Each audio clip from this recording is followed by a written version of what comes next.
So basically previous lecture जो EM wave का था उसमें हमने पूरा थ्योरी का पार्ट कवर किया हुआ है। मतलब ईएम वेव के बारे में पूरा डिस्कशन था कि किस टाइप में उसका लर्निंग करना है और कैसे उसका पूरा सॉल्विंग हमें डिस्कस करना है, वो आज हम देखेंगे क्वेश्चंस।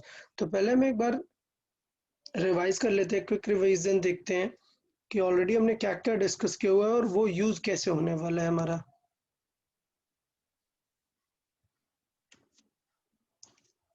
ओके, तो सबसे पहले हमने ईएम वेव की कुछ प्रॉपर्टीज देखी थी कि ईएम वेव में क्या क्या पॉइंट्स हैं।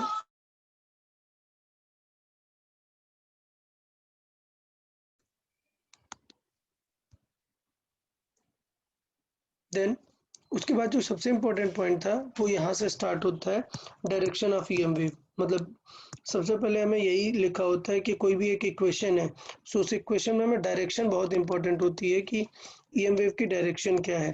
तो यहाँ पर हमने 2-3 पॉइंट्स डिस्कस किए हुए थे, सी ई बी। तो ये 3 पॉइंट्स हमारे कंटिन्यूस रहते हैं कि सी मतलब direction of EM wave, E and B are electric field and magnetic field related to that, associated to that electromagnetic wave. फिर हमने बताया कि यार इनका ये जो क्रॉस प्रोडक्ट है वो हम ऐसे आई कैप जे कैप टाइप पे वेरी कर सकते हैं। और अभी क्या है, आई कैप जे कैप स्ट्रिक्टली क्यों नहीं मैंने बोला इनको, पॉइंट ये है कि जरूरी नहीं है कि एक वेव है जो सिर्फ आई कैप में जाएगी। ये भी तो हो सकता है कि वो वेव कुछ आई कैप प्लस सम 2 जे कैप इसमें जा रही है, तो फिर आपको प्रॉब्लम आ जाएगी। इसलिए हमें ये क्रॉस प्रोडक्ट वाला पॉइंट याद रखना है कि हमें पता है कि वेव किस तरफ जा रही है, ई किधर है, तो उसका बी निकाल सकते हैं। सारी तीनों पैरामीटर्स हम अलग अलग निकाल सकते हैं, तो ये हमें थोड़ा सा ध्यान देना है। फिर एक जनरल वेव का डायग्राम देखा हमने, फिर वेव एनालिसिस देखा, उसमें ये पॉइंट बहुत ही अच्छा था, ये जो हमने यहाँ पर डिस्कस किया हुआ है कि वेव किस तरफ जा रही है, इक्वेशन उसके अकॉर्डिंग लिखते हैं। जो डायरेक्शन ऑफ ई और बी है वो साथ में अलग से लिखते हैं। तो बेसिकली अगर एक इक्वेशन देखूं, सब ध्यान देंगे, एक इक्वेशन में 3 चीजें आपको चाहिए होती हैं।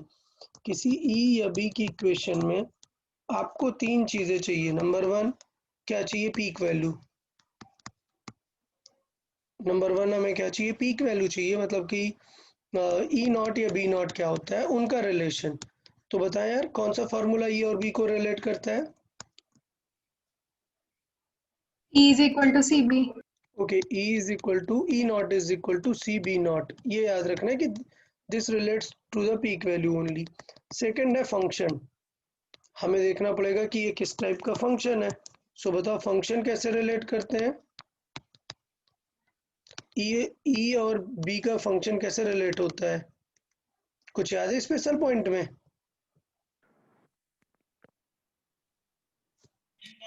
d by dt is equal to minus D by dx is equal to minus dx is dB by dt. minus dB by dt. Very good. So E को अगर हम एक्स के रेस्पेक्ट में डिफरेंशिएट करेंगे और बी को T के reference में डिफरेंशिएट करेंगे तो यहाँ से हम फंक्शन रिलेट कर सकते हैं। तो बेसिकली अगर ई का फंक्शन दिए तो बी का फंक्शन आ जाएगा ना, वापस से पहले एक्स के रेस्पेक्ट में डिफरेंशिएट करेंगे और फिर डी टी का करके इंटीग्रेट कर देंगे। तो इस तरीके से ई से बी का फंक्शन चेंज हो जाता है। और थर्ड आता है क्या, डायरेक्शन, ई और बी का डायरेक्शन।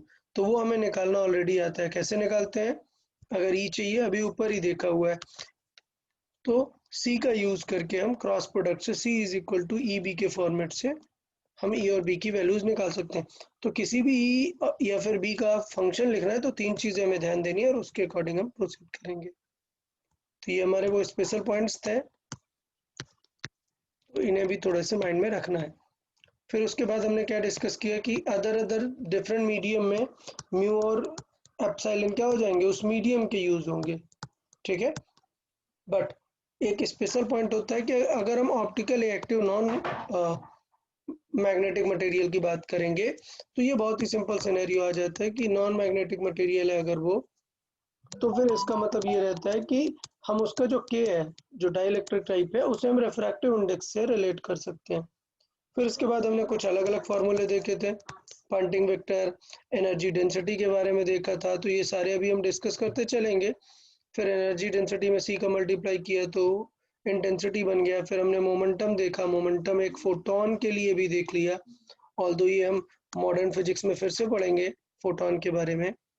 फिर फोर्स और प्रेशर देख लिया और उस पे कुछ special point related to reflection देख लिया। Then Maxwell's contribution on electromagnetic wave, और उसके बाद ईएम वेव स्पेक्ट्रम। ये आपको पूरा लर्न करना है, इस पे बेस्ड क्वेश्चंस डायरेक्ट आते हैं, लर्न कर लोगे तो बेटर रहेगा। और सबसे ज्यादा ये तो मतलब हाईली इंपॉर्टेंट, आप समझो कि जनरेशन किस वेव का कहाँ पे है, डिटेक्शन कैसे करते हैं और यूजेस क्या क्या हैं, ये अगर ध्यान दिए तो ये तो काफी इंपॉर्टेंट हो जाता है हमारे लिए।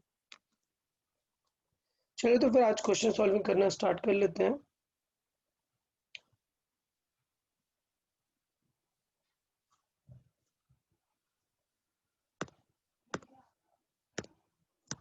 ओके, सो क्वेश्चन रीड करते हैं, आप लोग सॉल्व करेंगे उसे। देखें, सो अ प्लेन इलेक्ट्रोमैग्नेटिक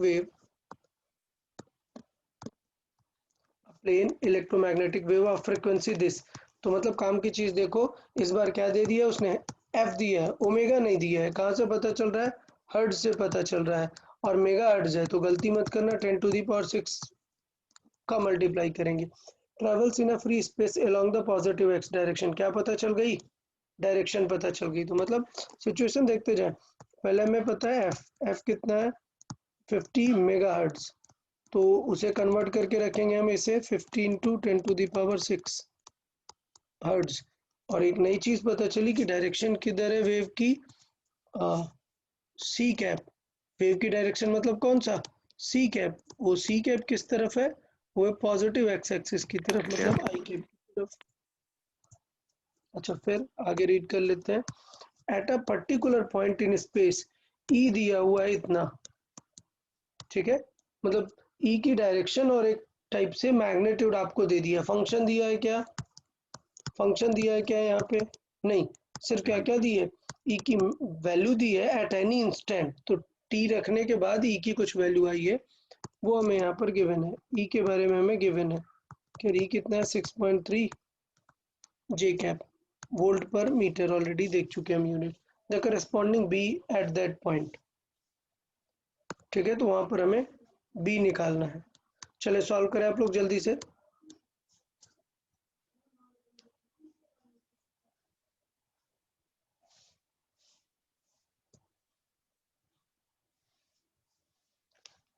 तो यहाँ पर हमें तीन चीजें होती हैं, क्या क्या रहती हैं तीन चीजें, number 1 value, number 2 function, and number 3 direction. यहाँ पे हमें सिर्फ क्या क्या यूज करना पड़ेगा, वैल्यू और डायरेक्शन। और डायरेक्शन चाहिए। फंक्शन के बारे में कुछ दिया था क्या, ई का फंक्शन, नहीं, तो फंक्शन नहीं, वाला रिलेशन की जरूरत नहीं है। तो वैल्यू वाला रिलेशन देख लेते हैं। वैल्यू वाला रिलेशन याद है क्या, is equal to C B naught, B naught, ठीक। फंक्शन वाला T by, X is equal to minus D B by D T. Okay. और डायरेक्शन अगर मान लो कुछ भी बी चाहिए, कुछ भी चाहिए, तो हम सर्कुलर फॉर्मेट में फिर हम चेंज कर लेंगे, C is equal to E B से। तो अगर मान लो बी चाहिए तो फिर क्या हो जाएगा, सी क्रॉस ई।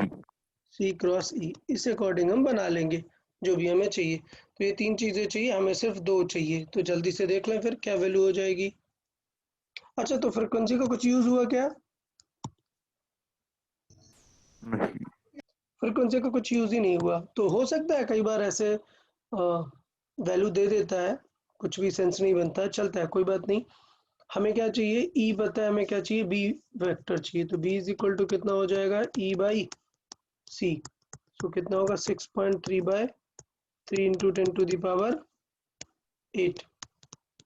सो सिचुएशन देखे, ये 2.1 इंटू 10⁻−8। अच्छा, अभी डायरेक्शन, डायरेक्शन देख लेते हैं। तो डायरेक्शन हमें पता है, बी की डायरेक्शन क्या हो जाएगी, सी क्रॉस ई, ठीक। तो इसका मतलब B cap is equal to हो जाएगा, सी कैप किस तरफ है, आई कैप की तरफ, और ई कैप किस तरफ है, जी कैप की तरफ। कैप की तरफ। तो आई जे सिंपल क्या आने वाला है, प्लस K करके cap. ठीक है। ओके, तो सिंपल था, ये आ गया हमारा के कैप एज अ डायरेक्शन। बता, कोई डाउट इसमें? नहीं सर। पक्का सबको समझ में आया कैसे सॉल्व करना है? अभी फर्स्ट फ्यू क्वेश्चंस मैं आपको जस्ट मोमेंटम दे रहा हूँ कि कैसे चीज़ों को सोचना है। एग्जाम में इतनी ज़रूरत नहीं रहती, एग्जाम में तुरंत माइंड में आ जाता है कि मतलब फंक्शन की ज़रूरत नहीं है, डायरेक्शन भी तुरंत कर लिया, वैल्यू भी तुरंत निकाल ली। ठीक है, तो इसके लिए हमारा ये आंसर करेक्ट हो जाएगा।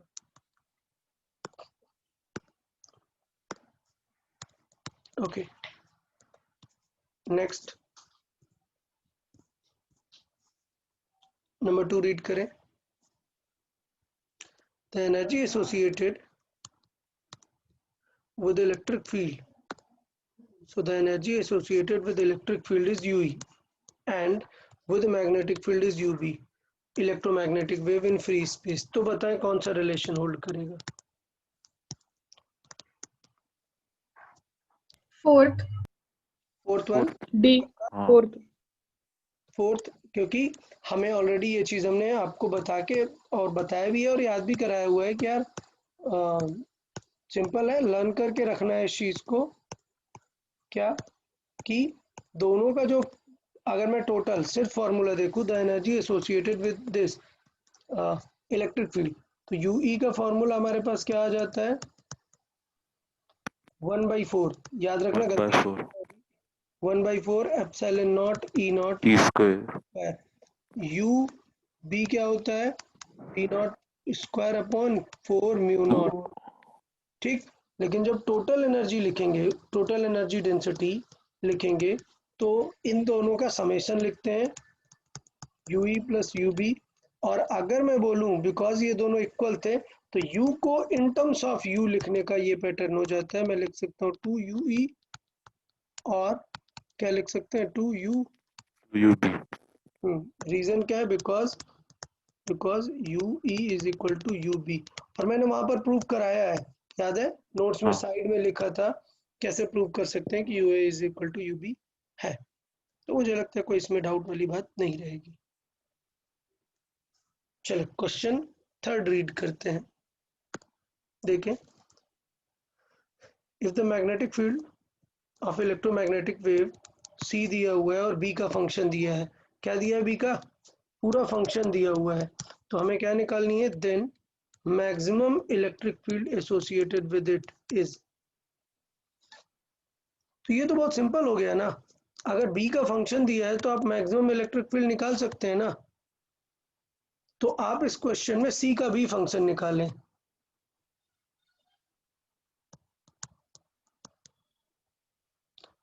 पहले तो निकाले मैक्सिमम इलेक्ट्रिक फील्ड, सब लोग सॉल्व कर ले। मैक्सिमम इलेक्ट्रिक फील्ड कितनी हो जाएगी?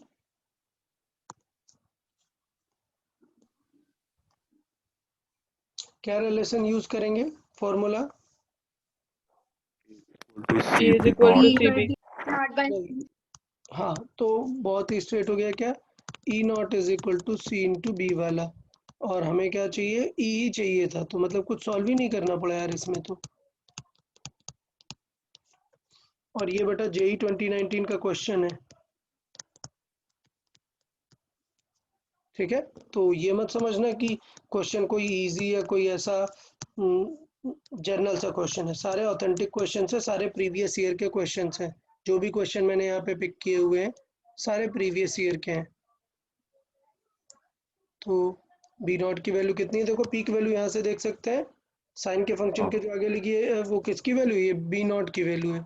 सो क्या होगा? 100 इंटू 10⁻⁻6। सो 8 से 6 कैंसिल आउट हुआ, 2 बचेगा, तो ई नॉट इज इक्वल टू कितना हो जाएगा? 3 इंटू 10⁻4। ठीक है, तो ये तो स्ट्रेट हो गया। अच्छा, अब बताए फंक्शन कैसे लिख सकते हैं? बताए ई नॉट का फंक्शन कैसे लिखेंगे? पूछा नहीं है बट फिर भी बताए। उस E B naught को dt से डिफरेंशिएट करेंगे, मतलब और D by D X is equal to minus D B by D T होता है ना। इसे इंटीग्रेट करेंगे तो देखें, हाँ ये चीज हम लर्न कर सकते हैं क्या, कि अगर सिर्फ साइन या कॉस अकेले है, याद रखना साइन या कॉस अकेले है, तो आप क्या करने वाले हैं? D by D T dx is equal to minus db by dt। तो पहले क्या करना है, इसे डिफरेंशिएट करोगे, डन। तो बेटा साइन का डिफरेंशिएशन क्या आ जाएगा, cos. कॉस जाएगा। cos अच्छा, अब उसके बाद क्या करेंगे, e चाहिए, तो क्या हो जाएगा, कॉस को dx के साथ इंटीग्रेट करोगे, Integrate. तो वापस से क्या बन जाने वाला है, वो साइन फंक्शन ही बन जाने वाला है। तो सिंगल फंक्शन में प्रॉब्लम नहीं होती है, ये मैं ऐसा लर्न कर सकता हूँ। क्लियर। तो अगर कभी सिंगल साइन या कॉस दिया है तो उनका डिफरेंशिएट करके वापस इंटीग्रेट करोगे तो वही आने वाला है। ठीक है, तो ये अच्छी बात होती है कि अगर सिंगल फंक्शन है तो टेंशन लेना ही नहीं है, डायरेक्ट लिख सकते हैं। डन, ये चीज माइंड में रहेगी सबको, सिंगल फंक्शन है तो टेंशन नहीं लेना, डायरेक्ट लिख सकते हैं। तो ये अगर साइन है तो ये भी क्या रहेगा, साइन रहेगा, सारी चीज़ें वही रहेंगी। ये 2 पाई इंटू 2 × 10⁻15। क्लियर। अच्छा, t माइनस एक्स बाई सी, क्या ये बदलेगा कुछ, ये बदलेगा क्या, ऐसा कुछ e कहीं और जा रहा है तो b किस कहीं और होगा, बताएं, ये बदलेगा क्या, नहीं. नहीं ये नहीं बदलेगा। इसके साथ जो आई कैप जे कैप कुछ होता है वो बदलता है, ये तो b की डायरेक्शन नहीं है, ये जो पॉजिटिव एक्स एक्सिस है ये किसकी डायरेक्शन है, is direction of wave. Clear, ये ई की डायरेक्शन नहीं है या बी की डायरेक्शन नहीं है। तो अलग से आई कैप जे कैप अगर कुछ नहीं बोला है तो हमें समझ जाना है कि वो ई या बी की डायरेक्शन नहीं है, तो डायरेक्शन के बारे में कुछ भी सॉल्व नहीं करना है। तो बताएं यार, अभी थोड़ा सा समझ में आया है कि क्वेश्चन करना क्या है, कैसे अप्रोच करना है इसमें ईएम वेव्स में। हाँ सर। हाँ सर. सो फोर्थ वन ट्राई करते हैं। फोर्थ वन पहले आप लोग ट्राई करें, फोर्थ वन काफ़ी अच्छा क्वेश्चन है। तो पहले आप एक टाइम दे, लेट्स सी, आप ट्राई करें कि कौन सा ऑप्शन हो सकता है, उसके बाद फिर मैं आपको एक्सप्लेन करता हूँ। 2-3 मिनट्स लें और उसके बाद देखिए, फोर्थ काफ़ी इंपॉर्टेंट और बहुत ही अच्छा क्वेश्चन है, अच्छे से दिमाग लगा के करना है। चले ट्राई करें।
ओके, बता यार, किसी ने सॉल्व किया? Which option?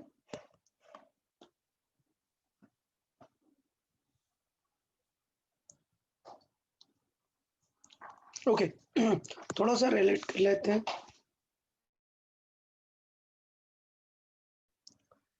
रिलेट कर सकते हैं कि हमें ई वेक्टर दिया हुआ है। अच्छा अभी बताओ, ई वेक्टर में यहाँ पर टी वाला फंक्शन भी तो होना चाहिए। बताओ टी हाँ, वाला फंक्शन क्यों नहीं है? क्योंकि टाइम 0 है उस पे दिया एग्जैक्टली, है उसने। टाइम 0 दे दिया है क्वेश्चन में, तो फिर हम बता नहीं सकते हैं कि क्या सिचुएशन हो जाएगी।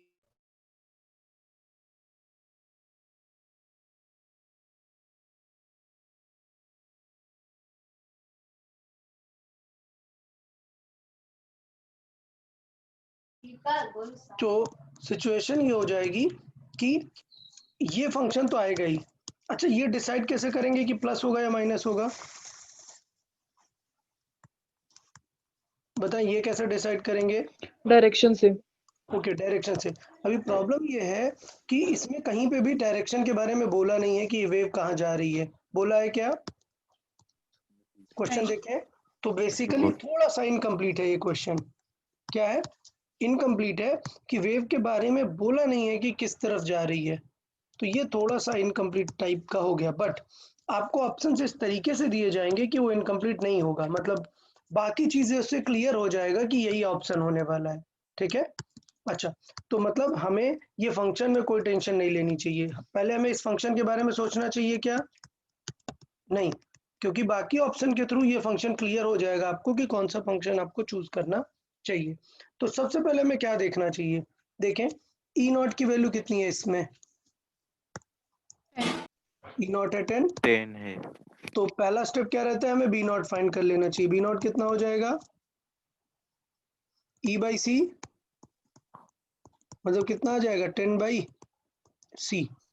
ठीक है, तो ये हुआ हमारा पार्ट नंबर 1। हमने क्या फाइंड की? Maximum value. नंबर 2, फंक्शन की जरूरत है क्या हमें? नहीं, नहीं। बताया था ना, सिंगल साइन कॉस होता है तो वही रहेगा फंक्शन, नो नीड। थर्ड क्या है? डायरेक्शन। चलो बताओ यार, डायरेक्शन कैसे निकालते हैं? हमें किसकी निकालनी है? बी। हमें किसकी निकालनी है डायरेक्शन? बी। बी कैप की निकालनी है। तो बताएं फॉर्मूला क्या होगा? ई और सी का टर्म। ओके, तो हमें क्या था? सी ई बी रहता है, तो अगर हमें बी पूछा हुआ है तो वापस सी से ई की तरफ आएंगे हम। ई क्रॉस ई। सी क्रॉस ई। ठीक, तो अभी क्या सिचुएशन हो जाएगी? सी की डायरेक्शन। अब सी की डायरेक्शन कहाँ से पता चलती है बताओ? गिवन नहीं है अगर, तो फंक्शन से पता चलती है ना। हाँ। याद है, अब हमने लिखा था 6, जैसे के एक्स, याद है के डॉट आर भी मैंने बोला था कि पूरा ये आर बता सकता है कि वेव किस तरफ जा रही है। डन। तो इसका मतलब ये 6x और 8z, ये क्या बता रहा है आपको कि वेव किधर है? Wave 6 i cap plus 8 j cap में है। समझ में आया? सर के कैप में। हाँ सॉरी, k कैप में। तो पॉइंट ये समझ आया, ये सी कैप की हमारी डायरेक्शन हो गई। तो क्या हो गई? ये 6 i cap plus 8 k cap. अच्छा, आई कैप की डायरेक्शन क्या है? ई कैप की, इसकी जे डायरेक्शन है जे, इसकी डायरेक्शन है जे। जी के। जे कैप। अब क्रॉस करवा लेते हैं, क्रॉस प्रोडक्ट देखें, बताएं 6 और ये जे,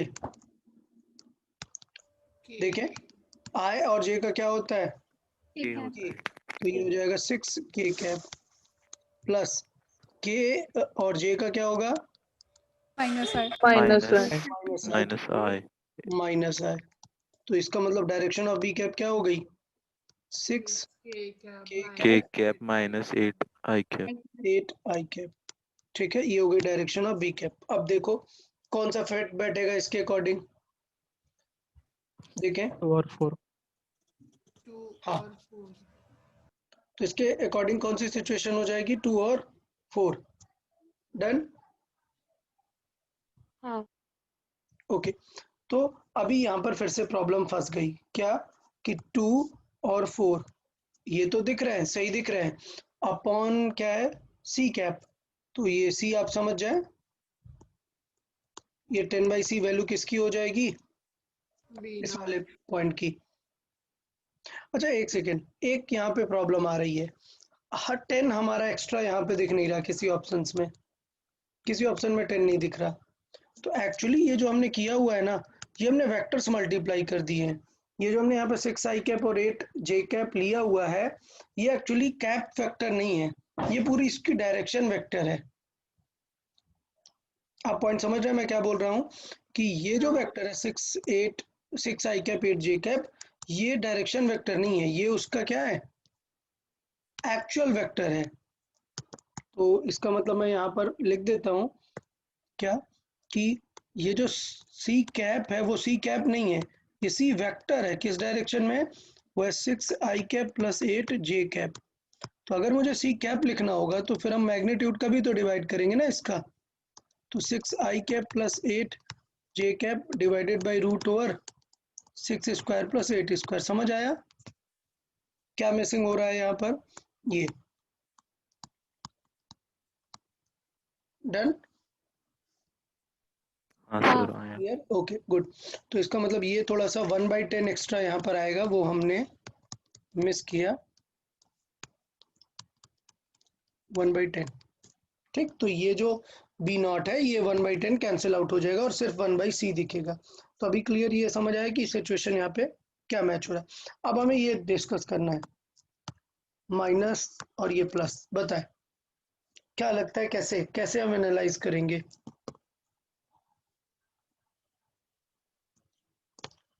ये कुछ के x minus omega T type का है, कैसे चेक करते हैं? T0 पुट कर दो। ओके, तो जैसे इसने t0 पुट किया है, इसकी वैल्यू क्या आ गई है? e की वैल्यू 6x plus पॉजिटिव। 8 है। हाँ, तो पॉइंट है कि जब आपको t ही डिस्कस करना है, मतलब t चेक करना है, और अगर आपने t को ही पॉजिटिव रख दिया तो फिर प्रॉब्लम आ जाएगी ना। तो बेसिकली आपको कहाँ से डिस्कस करना होता है? आपको इसकी डायरेक्शन से चेक करना पड़ेगा कि वो पॉजिटिव की तरफ जा रहा है या नेगेटिव की तरफ। ओके, तो बताओ ये डायरेक्शन से क्या पता चल रहा है, वो किस तरफ जा रहा है, पॉजिटिव या नेगेटिव? ये इस डायरेक्शन से नेगेटिव लग रहा है, पॉजिटिव। पॉजिटिव की तरफ जा रहा है। पॉजिटिव एक्सिसेस हैं, दोनों पॉजिटिव एक्सिसेस की तरफ जा रहा है। ठीक है, तो इसका मतलब क्या सिचुएशन होनी चाहिए? अगर पॉजिटिव एक्सिस की तरफ जा रहा है तो ओमेगा टी क्या होना चाहिए? निगेटिव होना चाहिए। नेगेटिव होना चाहिए। ठीक है, तो करेक्ट आंसर हमारा फिर ये होगा। तो ये कहाँ से पता चल रहा है? तीनों चीजें मैं करता हूँ, ये बता रहा है पॉजिटिव की तरफ जा रहा है।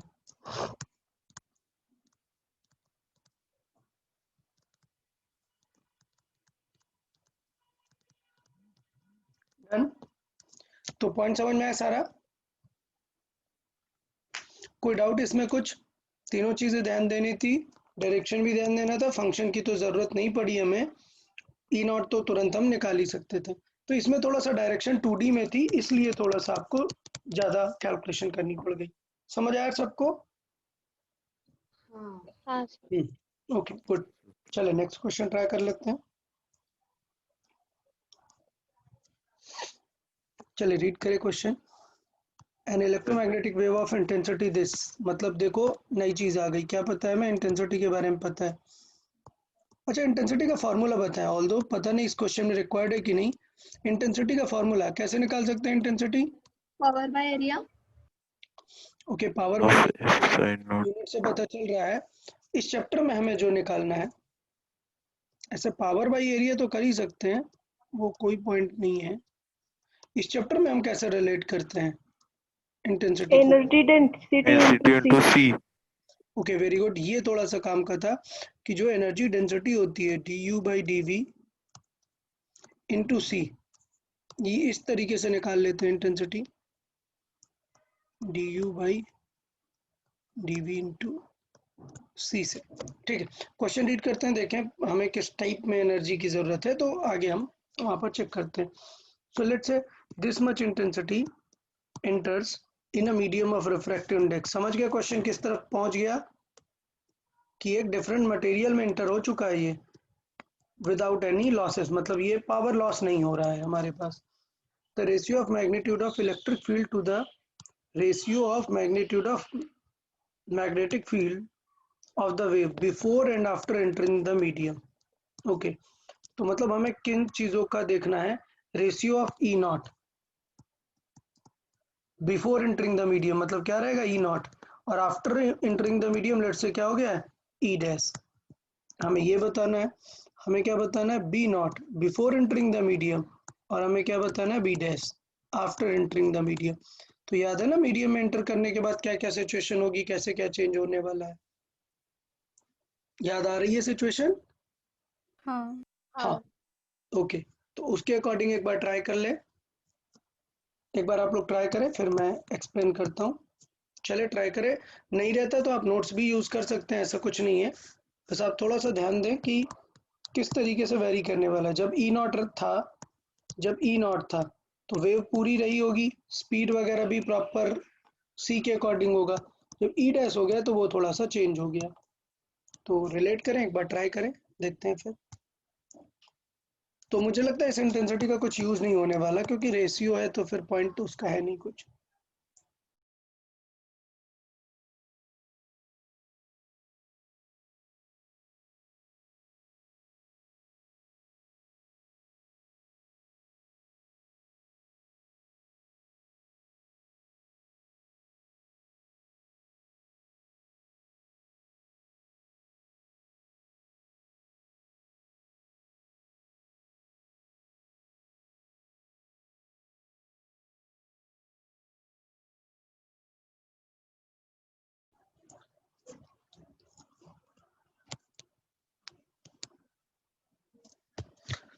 ओके, तो फॉर्मूला कौन सा यूज करेंगे ई के लिए वो बताएं।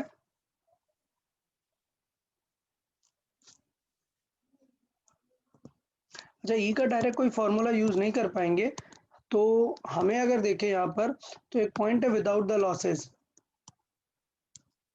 इसका मतलब ये है कि ये जो ई नॉट एसोसिएटेड है या फिर ई डैश एसोसिएटेड है, इसमें कुछ भी लॉस नहीं हुआ है हमारे पावर या फिर इंटेंसिटी का। लॉस होता है तो फिर वो चेंज हो जाता है। तो इसका मतलब रिलेशन हमें किसका यूज करना है, हमें यूज करना है intensity. Let's say E not की जगह 1 2 मान लेते हैं कि पहले थी 1 बाद में हो गई 2, पहले थी 1 बाद में हो गई 2। तो इसका मतलब हमें इंटेंसिटी सेम गिवन है, that I1 is equal to क्या है I2। तो यहाँ से एक बार E1 E2 को के फॉर्मेट में लिख सकते हैं इंटेंसिटी, और एक बार B1 B2 के फॉर्मेट में लिख सकते हैं। तो इससे हम अप्रोच कर सकते हैं कि ये हमारी गिवन कंडीशन है और इसमें रख सकते हैं। चल, इंटेंसिटी का फॉर्मूला अगर ई नॉट के टर्म्स में लिखना है तो क्या करेंगे बताएं, ई नॉट के टर्म्स में half epsilon naught E square into C. into C. Half epsilon naught E naught square into C. अच्छा, बाद में मतलब नया वाला सब कुछ हो जाएगा हाफ, यहाँ पर सारी चीजें क्या आएंगी नई वाली यूज होंगी। तो एप्सिलॉन नॉट की जगह क्या यूज होगा एप्सिलॉन, ई नॉट की जगह क्या यूज होगा ई होगा, और सी की जगह क्या यूज होगा वी। वी यूज होगा। चले, तो अब ये आपको मेन चीज यहाँ पर करेक्ट लिखनी है और उसके बाद बन जाएगा काम। तो देखें, तो ये हाफ वगैरह तो कैंसिल। अब बताओ, डिफरेंट मीडियम है तो क्या हो जाएगा epsilon. K epsilon. K epsilon naught. Yep. Okay, good, very good. So ये हो जाएगा के एप्सिलॉन नॉट, तो एप्सिलॉन का काम तो बन गया, के एप्सिलॉन नॉट हो गया। अच्छा, ई बताओ, ई कैसे वेरी करेगा, तो ई तो हमें निकालना है रेशियो। Ratio, हाँ. हाँ, तो इसको अपन ई ही लिखा रहने दे सकते हैं, ठीक। इनटू बताओ स्पीड कैसे चेंज हो जाती है, याद है रिफ्रैक्टिव इंडेक्स वगैरह कुछ स्पीड। N, C मतलब by N. N is C by. हाँ, C by N. यहाँ पे हम लिख सकते हैं कि c बाई वी हो जाता है n, तो इसका मतलब v क्या हो जाएगा c बाई n। तो मतलब आधा काम हो गया, देखो एप्सिलॉन नॉट भी कट हो गया, c भी कट हो गया, ठीक। तो इसका मतलब रेशियो देखो क्या आ गया, रेशियो आ गया ई नॉट ओवर ई और इनका स्क्वायर। ये किसके बराबर आ रहा है, ये आ रहा है k बाई एन के बराबर। कोई डाउट नहीं। अच्छा, k किस कैसे रिलेट करता है n पे, याद है? N is equal to root K. K. Okay, तो ये मुझे लिखने की जरूरत है, याद रहेगा। याद रहेगा ना। सो n बिलोंग करता है रूट k को, तो इसका मतलब हम k की जगह क्या लिख सकते हैं, n स्क्वायर, क्योंकि आंसर हमें k के बारे में कुछ नहीं बोला, n के टर्म्स में पूछ रहा है। तो इसका मतलब इसे हम क्या लिख सकते हैं, n स्क्वायर ओवर n। तो एक n कैंसिल आउट हो जाएगा और e बाई ई नॉट का क्या आ जाएगा रेशियो, रूट n। देखें किसी ऑप्शन में मिल रहा है रूट n, हाँ इन दोनों में मिल रहा है, मतलब एक से काम नहीं बनेगा, हमें अभी किसका निकालना पड़ेगा, बी का भी निकालना पड़ेगा। तो चले जल्दी से बी का आप लोग सॉल्व करें, देखें आंसर क्या होगा, बी या सी ट्राई करें। तो यहाँ पर बी के लिए भी कर लेते हैं हम सेम चीज, I1 is equal to I2, but किसके टर्म्स में लिखेंगे हम, बी के टर्म्स में लिखेंगे इस बार।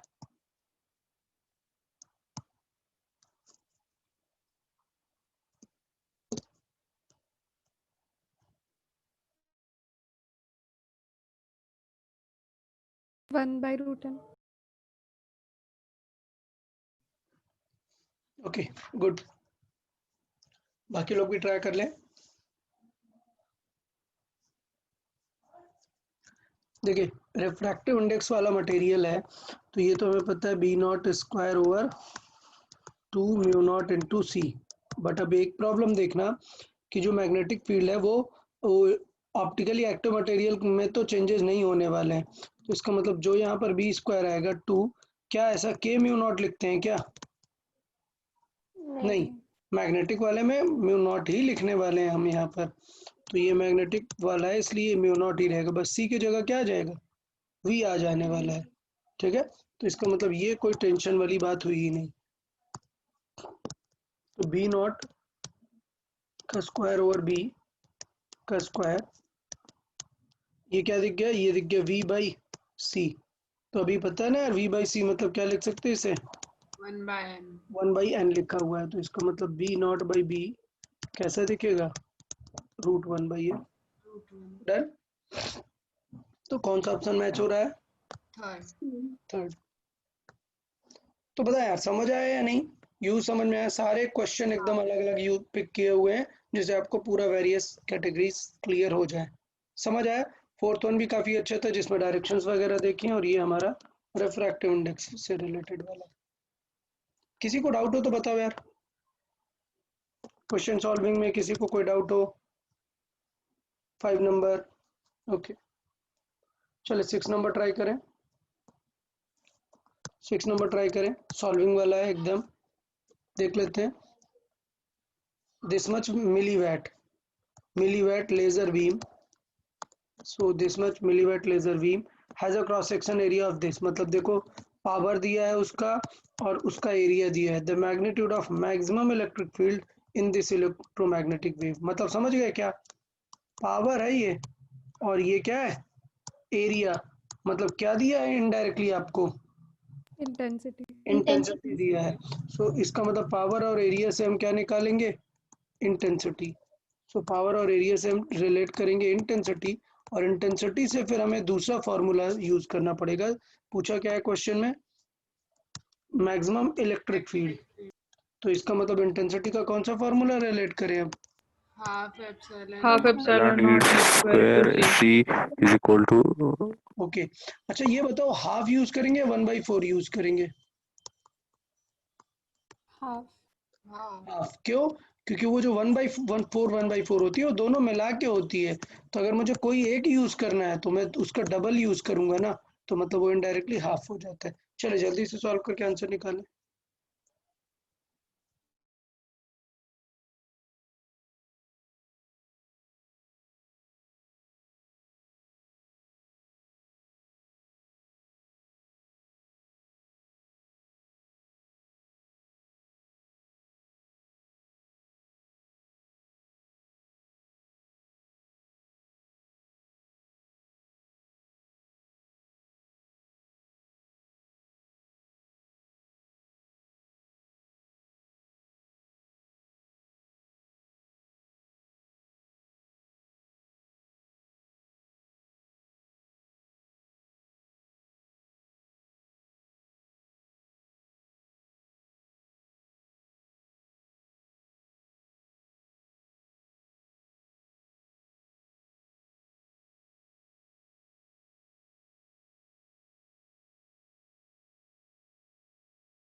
Sir, fourth option. या सो वेरी गुड, देख लेते हैं फिर सॉल्विंग कर लेते हैं। 2 इंटू पावर कितना है 27 मिलीवैट, मतलब 27 इंटू 10⁻³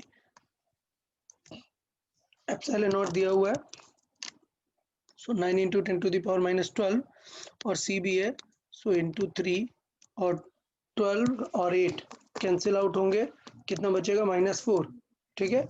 और यहाँ पर mm² है, सो mm² को मीटर में चेंज करेंगे, सो 10 mm² है, mm मतलब 10⁻6, ठीक है। सो 6 यहाँ से, 4 यहाँ से, 10⁻10 आ जाएगा, और एक 10 हटेगा तो कितना आएगा 10⁻9, ठीक है। सो सॉल्व कर देंगे ई नॉट की वैल्यू, सो 9 है, -9 पावर आएगा, ऊपर कट होगा, 6 पावर ऊपर जाएगा और 27, सो 2 इंटू 10⁻6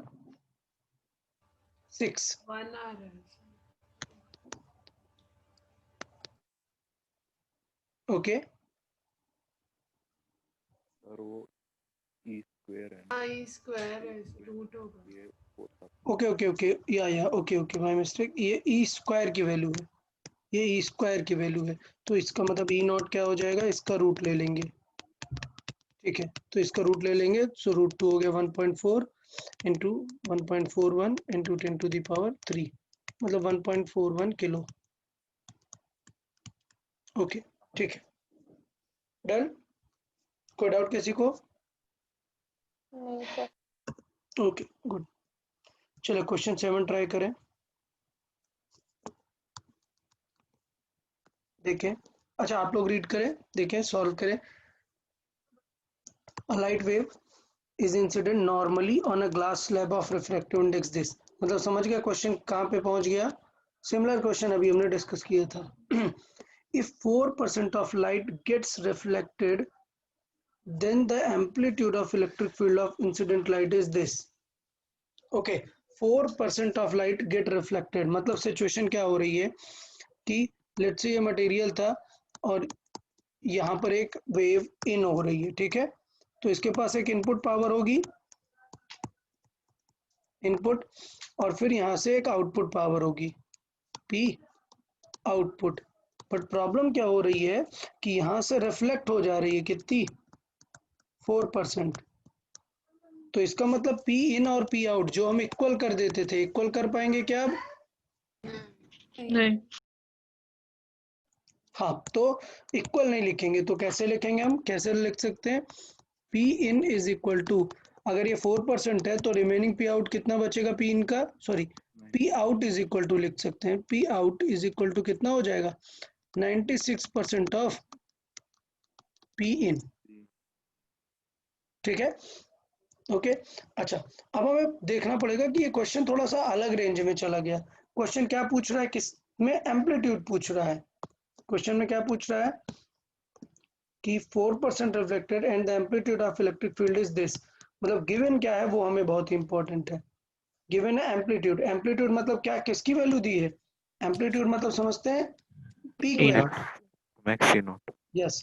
तो एम्पलीट्यूड का मतलब होता है पीक वैल्यू, मैक्सिमम डिस्प्लेसमेंट को बोलते हैं ना एम्पलीट्यूड, तो इसका मतलब ये क्या है, पीक वैल्यू दी है, तो किसकी वैल्यू दी है, ई नॉट की वैल्यू दी है, बट कब, 4% light gets reflected and the amplitude of electric incident electric field, मतलब पी इन, जो P in E not in है उसकी वैल्यू कितनी है, 30 वोल्ट पर मीटर।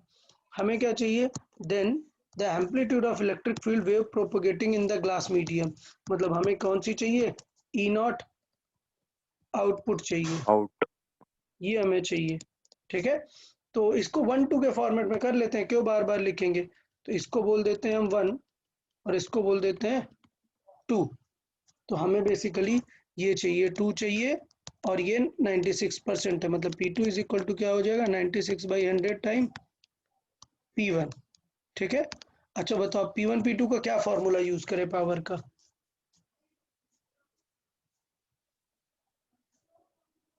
पावर का हमें निकालना क्या है, E, तो E नॉट के टर्म्स में पावर का कोई फॉर्मूला सोचिए, Intensity into area. I into A.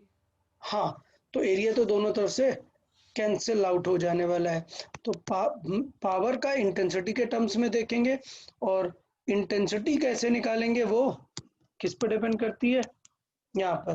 E. तो यहाँ पर हम लिख सकते हैं कि P इज इक्वल टू हो गया I by A, and I किस पर डिपेंड करता है, half epsilon naught E naught square into C. Clear? तो बताओ काम की चीजें सिर्फ क्या है, क्या चीज वेरी करने वाला है। E naught. देखो, क्या A वेरी कर रहा है, नहीं. हाफ वेरी कर रहा है क्या, नहीं। नहीं. नहीं। C वेरी कर रहा है क्या, नहीं. अच्छा। अभी कर पीछे रहा है। क्वेश्चन में क्या देखा, कर रहा हाँ है। कर रहा है. E कैरी वेरी कर रहा है, एप्सिलॉन नॉट वेरी कर रहा है, इसलिए क्या वेरी करेगा, E भी वेरी करेगा। तो कुछ डायरेक्ट रिलेशन याद आ रहा है क्या, E नॉट और C दोनों मिला के क्या वेरिएशन आता है। Mu naught E naught इधर is equal to 1 by हाँ, C square. अभी हमें याद है प्रीवियस क्वेश्चन से हमने देखा था कि क्या रिलेशन आता है, रूट n का, याद है। अगर नहीं करना है, नहीं याद है, तो हम डायरेक्टली भी कर सकते हैं, ऐसा कोई टेंशन नहीं है। तो देख लेते हैं क्या क्या हो जाएगी सिचुएशन। P2 मतलब देखें, ये जो मैंने येलो कलर का किया हुआ है ये कांस्टेंट है, तो मैं इसे हटा देता हूँ। इसका मतलब क्या है, कांस्टेंट, तो ये हट गया। तो इसका मतलब ये सिचुएशन होगी कि P जो है वो सिर्फ वेरिएबल वालों को रखेंगे। तो देखो किसे रखेंगे, P2 मतलब क्या होगा, एप्सिलॉन, एप्सिलॉन नॉट नहीं रखेंगे, क्या लिखेंगे, एप्सिलॉन E और C की जगह V इज इक्वल टू कितना हो जाएगा, 96/100 इंटू, यहाँ पर क्या रहेगा, एप्सिलॉन नॉट E नॉट और C। अब याद करो एप्सिलॉन और C को क्या लिखते हैं, एप्सिलॉन और V को क्या लिखा था हमने प्रीवियस उसमें, 1/, yes, K K epsilon not mu naught. हाँ, और ये था रूट n जैसा K। क्लियर? अच्छा, V को क्या लिखा था, V को लिखा था C बाई n। डन? यहाँ तक क्लियर है सबको? हाँ. हाँ, तो इसके बाद इसको रिप्लेस कर देना है और बस सॉल्व कर दें, तो दोनों की वैल्यूज आपको वहां पे पता चल जाएंगी। क्लियर? दोनों को जल्दी से सॉल्व करें। n का रिलेशन देखें कि n किस तरीके से डिपेंडेंट आ रहा है E नॉट पे, काम बन जाएगा फिर। चाहिए तो मैं यहाँ पे ऑलरेडी सॉल्व कर चुके हैं प्रीवियस क्वेश्चन में, आपको एक बार दिखा देता हूँ। देखें, ये देखिए ऑलरेडी सॉल्व करके रखा हुआ है। तो k किस पे डिपेंड करता है, n स्क्वायर पे डिपेंड करता है, ये n पे डिपेंड करता है, दोनों का रेशियो क्या आ जाता है, रूट n जितना आ जाता है। तो इधर आप एज अ इसको नोट्स में भी ऐड कर सकते हैं, और या फिर डायरेक्टली आप लर्न भी कर सकते हैं। तो क्या सिचुएशन हो जाएगी, दोनों की वैल्यूज रख के सॉल्व भी कर सकते हो। तो देखें क्या आएगा, इसको लिख सकते हैं क्या, n square times of epsilon not, ये ई स्क्वायर रहेगा, और v को क्या लिख सकते हैं, c by n is equal to, ये पूरा रहेगा, ये हमारा 96/100 into epsilon naught E naught का स्क्वायर इंटू सी। तो देखिए सारी चीज़ें कैंसिल, एप्सिलॉन कैंसिल और C cancel, epsilon cancel, C cancel. So basically ratio क्या आने वाला है, ई आउट का, ये आउटपुट है ना। तो डायरेक्ट आंसर मैं लिखूंगा, देखो ई आउट क्या आएगा, ई आउट आएगा, ये एन, एक एन कैंसिल आउट होगा, देखिए ये एन स्क्वायर और एक एन कैंसिल आउट होगा, बचेगा एक एन, और उस तरफ जाएगा किसमें, डिवाइड में जाएगा। सो बेसिकली जाएगा 96 डिवाइड बाई 100 इंटू एन, और क्या आएगा उसका रूट, क्योंकि ई स्क्वायर है, इंटू क्या होगा, ई इन। तो ये सिचुएशन हमारी आ गई, इसकी वैल्यू देख लेते हैं, काम बन जाएगा हमारा। डन? हाँ. जल्दी से इसकी वैल्यू देखिए कितनी आ रही है 96/100 इंटू n।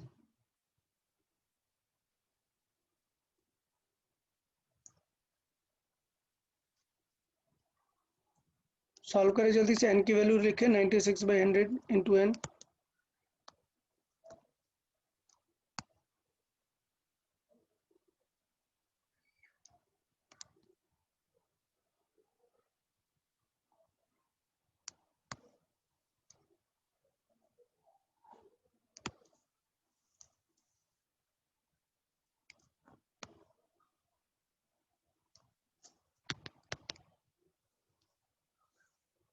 सर 0.8 24. एक सेकेंड, 96 एम पे डिवाइड बाई 100 है, n की वैल्यू कितनी गिवन है 1/2 मतलब 3/2। ठीक है, सो 3 से कैंसिल आउट हो जाएगा 3 2 32 इंटू 2 क्या हो जाएगा 64 रूट लेंगे क्या आ जाएगा 8/10। कितना आ रहा है 0.8। तो 0.8 और ई इन कितना है 30, सो 24 आ जाएगा आंसर। समझ आया सबको? हाँ सर। हमने जस्ट सॉल्विंग कर दी है, तो अब मैं ये सॉल्विंग इरेज कर रहा हूँ, एक्सपेक्ट कर रहा हूँ सॉल्विंग तो आप लोग समझ जाएंगे बस। डन। तो क्वेश्चन ऐसा टोटली रिलेटेड था किस क्वेश्चन से, बिल्कुल इससे। अगर आपको ये डायरेक्ट एज अ रिजल्ट याद है तो और बेटर काम बन जाएगा। तो आप लोग क्या करें, नोट्स में ये रिजल्ट डायरेक्टली भी ऐड कर सकते हैं। आप समझ रहे हैं ये रिजल्ट क्या है, डायरेक्टली हेल्पफुल है कि अगर एक रिफ्रैक्टिव इंडेक्स में देखें तो ई और बी का क्या रेशियो आता है। ठीक है, यस। हाँ सर। ओके, सो 7 हो गया। चलिए क्वेश्चन नंबर 8 ट्राई करें। चलो मैं पूछ लेता हूँ 8 नंबर, कुछ स्टूडेंट से पूछ लेते हैं, कुछ लोग रीड करेंगे। ओके आर्या मैंने आप बताएं, चलें क्वेश्चन नंबर 8 मैं रीड सर करते हुए देख लेते हैं। A plane EM wave travels in a free space in positive X direction. काम की बात क्या है, क्या पता चली इस लाइन से हमें, सी कैप किस तरफ है, प्लस आई की तरफ। प्लस आई कैप की तरफ। ओके देन आगे रीड करते हैं। The electric field component of the wave at a particular point in a space at a time, मतलब at a distance at a time, मतलब इसलिए फंक्शन क्या हो गया, हट गया, क्योंकि हमने एक्स भी रख दिया और टी भी रख दिया। तो वो क्या आ रहा है 6 आ रहा है अलोंग वाई डायरेक्शन। तो इसका मतलब किसकी डायरेक्शन पता चल गई हमें, ई कैप की। किस तरफ है, जे कैप ई कैप की तरफ। ठीक, ई नॉट कितना है 6। 6 है। अब हमें क्या चाहिए, करस्पॉन्डिंग मैग्नेटिक फील्ड कंपोनेंट। तो मतलब पहले बी नॉट चाहिए, बता बी नॉट कैसे आएगा, तो ये E not by C. E naught naught. By C. ठीक है, so E naught by C मतलब 6/3 into 10 to the power 8, so 2 into 10 to the power -8। चले बी नॉट आ गया। अब डायरेक्शन कैसे निकालेंगे बी कैप की, ई और बी का क्रॉस ये। E cross B. ओके तो पैटर्न हमें याद रखना है कि क्या रहता है हमारा, सी ई बी। अगर बी चाहिए तो फिर किसका क्रॉस करेंगे बी के लिए, अगर हमें बी चाहिए तो क्रॉस क्लॉकवाइज हमेशा रखते हैं, तो किसका रखेंगे, सी क्रॉस ई का। डन। किसी को लर्न करने में कोई टेंशन, ये तुरंत बना सकते हैं हम। सो सी क्रॉस ई, सी क्या है आई कैप और ये क्या है जे कैप, तो आंसर क्या आने वाला है ये कैप पॉजिटिव। पॉजिटिव के कैप। कोई टेंशन इसमें, कौन सा ऑप्शन हो जाएगा फिर, ए। A. ये वाला ऑप्शन। ठीक है, तो डरना नहीं है बेटा, जेई जनवरी 2019 का क्वेश्चन है ये। ठीक है, तो ईएम वेव स्कोरिंग है कि नहीं ये समझ आया कि नहीं, ईएम वेव स्कोरिंग है, बस थोड़ी सी चीजें भी पता हुई तो काम बन जाएगा। ओके हाँ सर। गुड। किसी को कुछ डाउट आ रहा है, नहीं समझ आ रहा है तो पूछ सकते हो, ऐसा कुछ नहीं है कि मैं ही एक्सप्लेन कर रहा हूँ, पूछते जा सकते हो कुछ भी डाउट रहे। चलो क्वेश्चन नंबर 9, और देखो यार 9 में काफी कुछ दिख रहा है, मैं चाहता हूँ कि आप लोग ट्राई करो और चैट बॉक्स में आंसर करेंगे, देखें किसका आंसर करेक्ट आता है। सॉल्व करना है, चैट बॉक्स में आंसर मैसेज करेंगे मुझे क्वेश्चन नंबर 9 के लिए। मैं रीड कर देता हूँ। मैग्नेटिक फील्ड फंक्शन दिया है और हमें क्या चाहिए, इलेक्ट्रिक फील्ड फंक्शन चाहिए। चलो ट्राई करें सब लोग, चैट बॉक्स में आंसर करेंगे।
Okay, Gauri very good, correct answer. Zoya not correct, Ashutosh not correct. यार इसका मतलब अभी भी तुम लोग सिली मिस्टेक्स कर रहे हो, इतना समझाने के बाद भी यार। एकदम सिंपल से थॉट से 3 चीजें सोचनी है, वो भी तुम लोग सही से नहीं आइडेंटिफाई कर रहे हो। प्रथमेश इनकरेक्ट।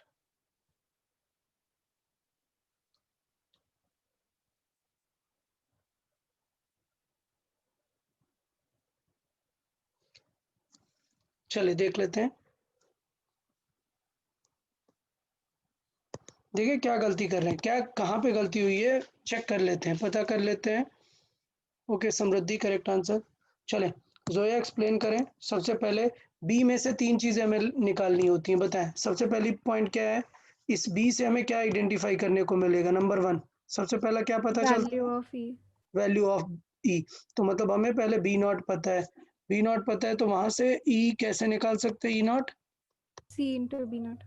ओके, तो ये कहाँ से निकाल सकते हैं हम कि सी इंटू बी नॉट, तो मतलब ये ई नॉट में कोई टेंशन क्या नहीं। नंबर 2, फिर क्या ट्राई करना था, फंक्शन। अच्छा, फंक्शन में अगर सिंपल साइन कॉस है तो कोई प्रॉब्लम है क्या, नहीं। कोई प्रॉब्लम नहीं है, मतलब फंक्शन की कोई टेंशन नहीं। Third, direction. चले, तो बता डायरेक्शन, अगर हमें बी कैप की डायरेक्शन चाहिए तो कैसे निकालेंगे बी कैप की डायरेक्शन, C सॉरी cross ई E. कैप की चाहिए, ई कैप की डायरेक्शन चाहिए। तो तुरंत यहाँ पर बना सकते हैं सी ई बी, डन। हमें क्या चाहिए, हमें चाहिए ई, तो ई चाहिए तो क्लॉकवाइज अपन चलते रहेंगे, मतलब क्या हो जाएगा बी क्रॉस C. C. तो इसका मतलब क्या हो जाएगा B cap cross C cap. अब बताओ क्वेश्चन में यही दो तो बस आपको फाइंड करना था। बताओ बी कैप क्या था, I Y cap cap plus J plus cap. J cap. 2 i cap plus J cap, तो ये हो गया 2 i cap plus J cap. और बताओ सी कैप किस तरफ है, Minus K cap. माइनस के कैप की तरफ। कैसे पता चल रहा है माइनस के कैप होगा, वो plus Z. ये प्लस, ये बता रहा है आपको, ये बता रहा है प्लस। ओके, ये प्लस बता रहा है नेगेटिव डायरेक्शन पे जाएगा, ठीक है, और ये z बता रहा है आपको कि नेगेटिव k कैप की तरफ, z एक्सिस। तो दो चीजें होती हैं z एक्सिस पे, और ये बगल वाला प्लस बता रहा है कि नेगेटिव z एक्सिस पे जा रहा है, तो ये हो गया। तो यहाँ से सॉल्विंग कर लें, ई कैप की डायरेक्शन फिर इसका मतलब क्या आ जाएगी, माइनस के कैप का मल्टीप्लाई कर लेते हैं, तो क्या सिचुएशन होगी ये, आई और के। सो आई और के का क्या हो जाएगा, पहले माइनस हम बाहर रख लेते हैं, आई क्रॉस के, -j। ओके, और ये प्लस जे क्रॉस के, ये हमारे पास आने वाला है। तो इसका मतलब ई कैप, देखिए माइनस को मैंने बाहर रख लिया हुआ है, आई और के, तो ये तो उल्टा हो गया ना, ये हुआ आई, ये हुआ जे, और ये हुआ के। तो बेसिकली आई और के उल्टा आ रहे हैं, Let's take. उल्टा आ रहे हैं, आई और के ये उल्टा आ रहे हैं ना, तो ये क्या होना चाहिए, नेगेटिव होना चाहिए, तो 2 और माइनस का जे कैप हो जाएगा, डन। प्लस जे और के मतलब सही जा रहे हैं हम, देखें जे और के इस तरफ जा रहे हैं, क्लॉकवाइज जा रहे हैं, तो इसका आंसर क्या आएगा, प्लस आई कैप। तो यहाँ तक किसी को कोई डाउट, अभी मल्टीप्लाई कर लो तो वैल्यू आ गई ई कैप की, क्या आ गई, +2 J cap and minus I cap. बताओ इसमें क्या डाउट था, फिर भी गलत आंसर दिया काफी लोगों ने, बहुत सारे लोगों ने 2 आंसर दिया, किसी ने 1 दिया, कौन सा ऑप्शन होगा, 3। 3 वाला। तो क्या नहीं समझ में आया मुझे ये बताओ, इतना इनकरेक्ट क्यों किया हुआ है, बहुत ही कम स्टूडेंट ने 3rd वाला आंसर किया हुआ है। सर वो C क्रॉस B कर दिया डायरेक्शन में। अच्छा, तो मतलब इतना बताने के बाद भी बार बार वही गलती हो रही है, कितनी बार बताया कि सर्कल बना लो, तुरंत चेक कर लो क्लॉकवाइज कौन है कि नहीं है, CEB, ये याद रखना पड़ेगा आपको। सर मैं चले कोई बात नहीं, अभी समझ आया क्वेश्चन नंबर 9, ओके। हाँ सर। चले नेक्स्ट ट्राई करते हैं, 10 नंबर ट्राई करें, सॉल्व करके आंसर चैट बॉक्स पे सेंड करें, रीड कर लेते हैं पहले, देखें क्या क्या है, अदरवाइज आप ही ट्राई करें, फिर आंसर भेजें, उसके बाद हम डिस्कस करते हैं।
ओके, इतने सिंपल कैलकुलेशन में भी अभी एक दो लोगों ने गलत कर ही दिया।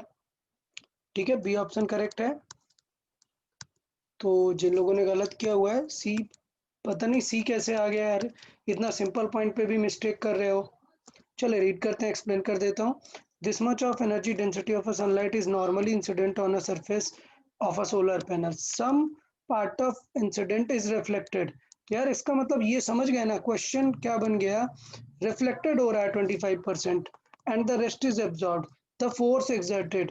तो पहले भी बताया था कि फोर्स एक्सर्टेड में अगर कुछ रिफ्लेक्शन वगैरह वाला पॉइंट होता है तो हमें पूरा यूज करना पड़ता है, 1 प्लस कितना रिफ्लेक्ट हो रहा है। अगर 100% रिफ्लेक्ट हो रहा है तो मोमेंटम चेंज कितना हो जाएगा, 2 टाइम्स हो जाएगा। सो 1 प्लस रिफ्लेक्टेड के अकॉर्डिंग हमें देखना पड़ता था कि क्या सिचुएशन होगी। तो देख लो बस, रिफ्लेक्टेड कितना है 25%, मतलब 1 प्लस 0.25 इतना मोमेंटम चेंज होगा जितना रिफ्लेक्ट हुआ, जो ऑब्जर्व हुआ उनका नहीं होगा, into I into A by सी। तो बहुत ही सिंपल सी कैलकुलेशन थी, पता नहीं क्यों गलत किया आप लोगों ने।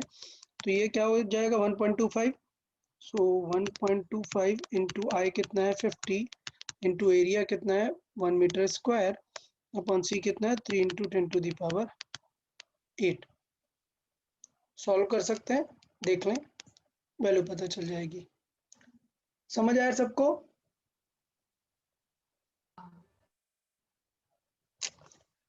तो देखें क्या सिचुएशन हो जाएगी, मल्टीप्लाई कर लेते हैं।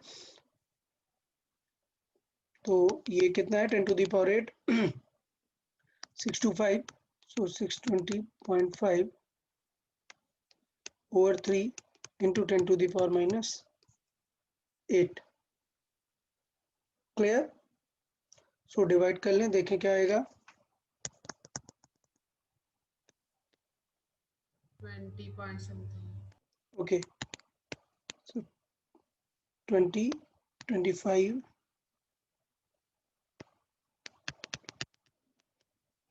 ओके, सो ये वैल्यू आएगी, but close enough answer B वाला हो जाएगा।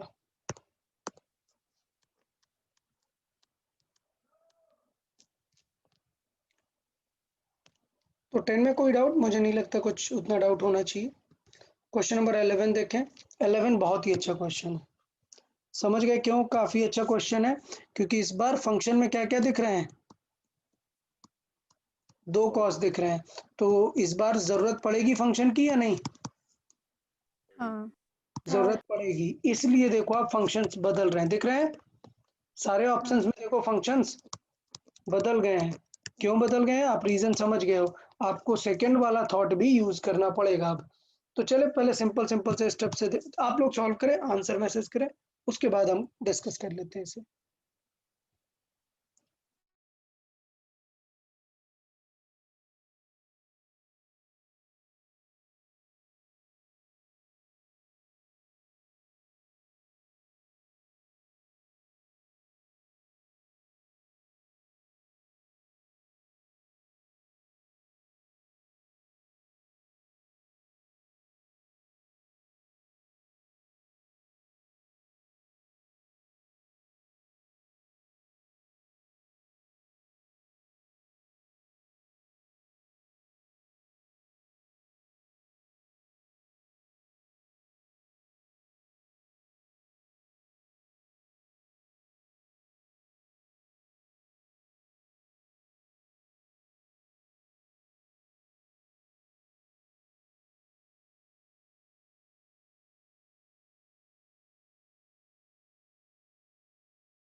तो यहाँ में इक्वेशन से क्या चीज मिल जाएगी, ये z डायरेक्शन में जा रहा है, सो वेव किस तरफ है, वेव z की तरफ है। ये चीज हमें ध्यान देना है, ठीक है। Okay, very good Zoya, correct answer. चलिए तो देख लेते हैं क्या क्या स्टेप रहता है, बताएं, एक्सप्लेन करना स्टार्ट करें। बी में सबसे पहले क्या देखना है हमें, बी नॉट के बारे में देखना है। तो बी नॉट कैसे पता चलेगा, E naught by equal to C. C. तो देखो सब में ई बाई सी दिख रहा है, दिख रहा है, तो ये कोई टेंशन वाली बात हुई ही नहीं। दूसरा पार्ट है फंक्शन, बट फंक्शन की जगह पहले हम थर्ड वाला पार्ट सॉल्व कर लेते हैं, डायरेक्शन। डायरेक्शन बी कैप, तो बी कैप क्या हो जाएगा, तुरंत सर्किल बनाए सी ई बी, बी पूछा हुआ है, इसका मतलब क्या करेंगे, सी क्रॉस E. तो इसका मतलब ये बनेगा सी कैप क्रॉस ई कैप। अब देखो सी कैप किस तरफ है, जेड की तरफ, तो मतलब के कैप की तरफ है सी, और ये किस तरफ है, आई कैप। आई कैप की तरफ। डन। तो इस अकॉर्डिंग हम सिचुएशन लिख सकते हैं, तो बी कैप कितना हो जाएगा, किस तरफ हो जाएगा, जे कैप। जे कैप की तरफ। बट देखो एकदम सही है कि नहीं, ये आई है, ये जे है, ये के है, सो बेसिकली हम सही डायरेक्शन में मूव हो रहे हैं। हम कहाँ से मूव हो रहे हैं, के टू आई मूव हो रहे हैं, इसका मतलब आंसर क्या आएगा, प्लस जे कैप आएगा। तो डायरेक्शन में कोई टेंशन, देखो प्लस जे कैप कहाँ है, तीन ऑप्शंस में है, समझ आया। तो इसका मतलब ये क्वेश्चन आपसे स्ट्रिक्टली क्या सॉल्व करवाना चाह रहा है, फंक्शन। आपसे ये क्वेश्चन क्या सॉल्व कराना चाह रहा है, फंक्शन सॉल्व कराना चाह रहा है कि क्या फंक्शन होगा। ठीक, तो चले फंक्शन का रिलेशन क्या था कि D E by D X is minus D B by D T. तो अगर मुझे बी चाहिए तो हमें क्या करना पड़ेगा, बी के लिए हमें क्या करना पड़ेगा, इंटीग्रेट करना पड़ेगा, किसे, डी बाई डी एक्स को बाद में किसके साथ इंटीग्रेट करना पड़ेगा, DT. डी टी के साथ। समझ आया। तो चले डिफरेंशिएट कर लेते हैं। देखें ई अगर ये फंक्शन है तो इसका डी बाई डी एक्स क्या हो जाएगा, बताएं, डी बाई डी एक्स इसका, E naught as sin kz. या तो मतलब ई नॉट की कोई टेंशन नहीं है, आई कैप तो जो भी है वो रहेगा ही। काम की बात है कि हमें एक्स के रेस्पेक्ट में करना है, तो कॉस ओमेगा टी का होगा क्या, नहीं कॉस ओमेगा टी रहेगा इनटू कॉस के जेड का होगा, तो ये क्या आ जाएगा, के तो बाहर आएगा। अच्छा डी एक्स मतलब यहाँ पे डी जेड करेंगे, ये पॉइंट समझ आ रहा है ना, मैंने पहले भी बताया था कि यहाँ पर जेड डायरेक्शन में है, तो इसलिए हम जेड के फॉर्मेट में उसे करेंगे। तो क्या हो जाएगी सिचुएशन, के इंटू कॉस का हो जाएगा साइन। कोई डाउट किसी को, अच्छा नहीं। अब इसे dt के रेस्पेक्ट में इंटीग्रेट करना है, dt के रेस्पेक्ट में करेंगे तो किसे इंटीग्रेट करेंगे, कॉस को, बाकी तो नहीं होगा। तो इसका मतलब माइनस ई नॉट, और ये सारी चीज़ें आई कैप ये सब रह जाएंगे। अच्छा मैं फिर से बोल रहा हूँ, मैं फंक्शन देख रहा हूँ बी का, तो ये ई नॉट आई कैप ये सारी चीज़ें एडजस्ट हो जाएंगी बाद में जाके। सो E not I cap direction रहने देते हैं, क्या होगा, कॉस के कॉस बाहर आ जाएगा, सो के कॉस के जेड ये बाहर आ जाएगा, और इंटीग्रेशन किसका होगा, सिर्फ cos omega T D T. तो कॉस का इंटीग्रेशन क्या आने वाला है, यहाँ पर साइन है, कॉस का इंटीग्रेशन क्या आएगा, साइन आएगा। हाँ. तो इसका मतलब कौन सा आंसर करेक्ट होने वाला है, दोनों फंक्शन क्या बन जाएंगे, साइन बन जाएंगे। कौन सा ऑप्शन होगा, 1. 1 वाला। तो ये थोड़ा सा समझना है, ये भी क्या बन जाएगा, साइन। तो बेसिकली फाइनल अगर भी देखें, अच्छा कॉस ओमेगा टी का होगा, बाद में ओमेगा किस में आएगा, डिवाइड में आएगा, तो ये हो हाँ. जाएगा ई नॉट के बाई ओमेगा, और ओमेगा बाई के को क्या लिख देंगे, सी, तो ये सी भी मिल जाएगा। बेसिकली ये डिफरेंशिएशन से तीनों चीज़ें मिल जा रही हैं आपको, और यहाँ पे इंटीग्रेशन में साइन के जेड और कॉस भी क्या बन जाएगा, साइन ओमेगा टी। तो कौन सा आंसर करेक्ट होगा, दोनों फंक्शन साइन बन जाएंगे, फर्स्ट ऑप्शन करेक्ट होगा। समझ आया या नहीं सबको। हाँ सर। तो थर्ड वाला फंक्शन भी हमने देख लिया। तो ईएम वेव में तीनों कैटेगरी सबको अच्छे से समझ आ गई, तीनों चीजें कैसे देख सकते हैं। हमने इस पे काफी सारे क्वेश्चंस इन दोनों पे डिस्कस किए, और एक क्वेश्चन हमने फंक्शन पे भी डिस्कस कर लिया, तो मुझे लगता है आप लोग को आइडिया क्लियर हो गया। ओके गुड, 12 नंबर देख लेते हैं, सॉल्विंग बेस्ड है, चले रीड करें। So light incident normally on complete absorbing, देख रहे हैं कंप्लीट एब्जॉर्बिंग मतलब आर क्या हो गया, 0। तो हाँ, तो कंप्लीट एब्जॉर्बिंग मतलब आर 0 है, तो वो जो हम एफ का फॉर्मूला लिखते थे 1 + r IA/c, वो जरूरत नहीं रहेगी। ठीक है, आर क्या हो गया, 0 हो गया है। With energy flux of this, energy flux unit से क्या पता चल रहा है, ये क्या चीज है, Intensity. Intensity. Very good, unit से पता चल रहा है कि ये इंटेंसिटी है। तो I इज इक्वल टू है 25 watt per centimeter square। If the surface has a area of this, मतलब अलग से एरिया दे दिया है 25 centimetre square, then the momentum transfer to the surface in 40 minute. तो देखो फोर्स हमें पता है, तो बता सकते हैं ना मोमेंटम यहाँ से, F इज इक्वल टू क्या हो जाएगा, delta P by T. Clear. तो यहाँ पर क्या है, एच सी बाई लेमडा वाला यूज करना पड़ेगा क्या मोमेंटम का फॉर्मूला, नहीं, एनर्जी से लेके नहीं, यहाँ पे तो फोर्स से ही काम बन जाएगा क्योंकि इंटेंसिटी और एरिया दिया है। तो इसका मतलब क्या हो जाएगा, डेल्टा पी हो जाएगा क्या, एफ इंटू टी। और एफ हमने देखा ये है 1 plus R into I A by C into क्या आ गया, एक एक्स्ट्रा टी आ गया। डन। अच्छा, ये यूनिट कन्वर्ट करने की जरूरत है क्या, नहीं। नहीं है, क्योंकि एरिया भी हमें किस में दी है, सेंटीमीटर स्क्वायर में। तो वो हमें पता है कैंसिल आउट हो जाएगा, तो बाकी यूनिट हम किस में रखेंगे, बट इसे ऐसा कुछ कन्वर्ट करने की जरूरत नहीं है। तो देखिए डेल्टा पी क्या आ जाएगा, ये आर 0 है, तो ये 1 प्लस आर तो कैंसिल, उसकी कोई ज़रूरत नहीं है। फिर ये हो गया 25 इंटू 25 इंटू टाइम कितना है 40 मिनट, मतलब 40 इंटू 60 अपॉन सी 3 इंटू 10⁸। सॉल्व कर देंगे, आंसर आ जाएगा। समझ आया सबको, हाँ। ओके। तो देखें मल्टीप्लाई करके जल्दी से देखें क्या आंसर आ रहा है, फिर सॉल्व कर लें। सो 0 0 दो कैंसिल आउट हुए और ये 8 है, पावर 6 आ जाएगा। सो 25 इंटू 25 6 25 इंटू 24 और 3 से कट हो जाएगा 24। सो 2 8 इंटू 10⁶ मल्टीप्लाई कर लेते हैं और -6। -6 ये मल्टीप्लाई कर लेते हैं। सो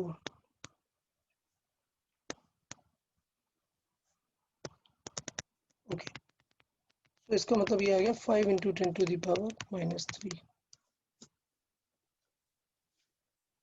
ठीक है। तो ऑप्शन कौन सा हो जाएगा हमारा, थर्ड। बताया, कोई डाउट इसमें। अब यार फॉर्मूला भी याद नहीं है तो फिर कुछ नहीं कर सकते, समझ आया क्या, अगर फॉर्मूला ही याद नहीं है आपको फोर्स का, मोमेंटम का, सबका, तो फिर कुछ नहीं होगा। क्लियर सबको 12 नंबर, हाँ। हाँ। Okay good. 13 नंबर, ये कुछ पूछ लेते हैं, बहुत ही सिंपल सा क्वेश्चन है। मैं कुछ लोगों से पूछ लेते हो कि आर्या देश पांडे, आप आंसर कर सकते हैं, आर्या देश पांडे। हाँ सर। हाँ, ओके। देखें इस क्वेश्चन में क्या पूछा है, डायरेक्शन ऑफ प्रोपोगेशन पूछा है, मतलब सी को इसने क्या लिख दिया है, एस जैसा लिख दिया है, मतलब हमें ढूंढना क्या है, सी कैप ही ढूंढना है। तो बताओ सी कैप के लिए क्या चाहिए, सी कैप को कैसे फाइंड कर सकते हैं, ई और बी अगर पता हो तो। E naught is equals to C into B naught. नहीं वो ठीक है, डायरेक्शन के बारे में बताना, डायरेक्शन सी कैप कैसे निकालते हैं अगर ई बी पता हो। E cross B. Yeah good, C is equal to E B ऐसे यूज कर लेते हैं, और E cap cross B cap. देखो क्वेश्चन में कुछ बी कैप के बारे में पता है क्या, नहीं पता है, तो मतलब ऑफ कोर्स ये वाला में यूज नहीं करना है, जस्ट मैंने ऐसे पूछ लिया है सॉल्विंग के लिए कि क्या पॉइंट है। अच्छा, हमें डायरेक्शन ऑफ वेव देखना है, वो तो हम डायरेक्टली कहाँ से देख लेते हैं, इक्वेशन से डायरेक्ट देख सकते हैं ना। हाँ। तो डायरेक्शन ऑफ वेव हम इक्वेशन से ही देख सकते हैं।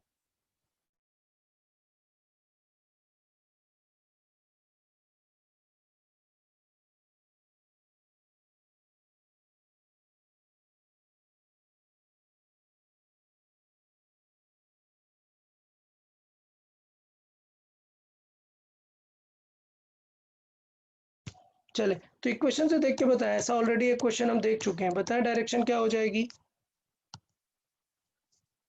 ये चीज क्या है, ये हमें क्या बताती है, वो जो ओमेगा टी के एक्स होता है, यही क्या बताता है हमें, direction of it. डायरेक्शन। सो ये हमें बताता है उसको डायरेक्शन के बारे में।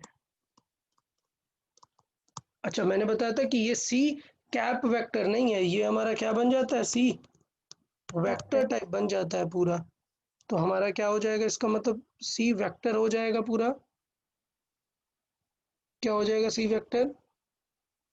K cap C minus into C cap. हाँ, सो नहीं, ये सिचुएशन देखे ना, ये यहाँ से चेक करते हैं ना ये क्या लिखा हुआ है। तो ये क्या है, 6 जे कैप और 8 K cap. K cap. 6 J cap and -8 के कैप।